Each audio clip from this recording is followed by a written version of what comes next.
so now I'm gonna run my CPP file from my terminal. So the first code, I'm gonna run the, the code, and then I'm gonna run the main. So the first number I'm gonna put is 5, and second number 2, the result 10, and then I'm gonna run it again. So the first number is 7, and then the second number 5. So the result 21, still the same. Run it again. So the first number is -5. The result is -1. Exit it. So I'm gonna run for the last time.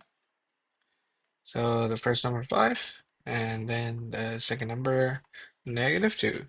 So the result is -1. There is exhibit. All right.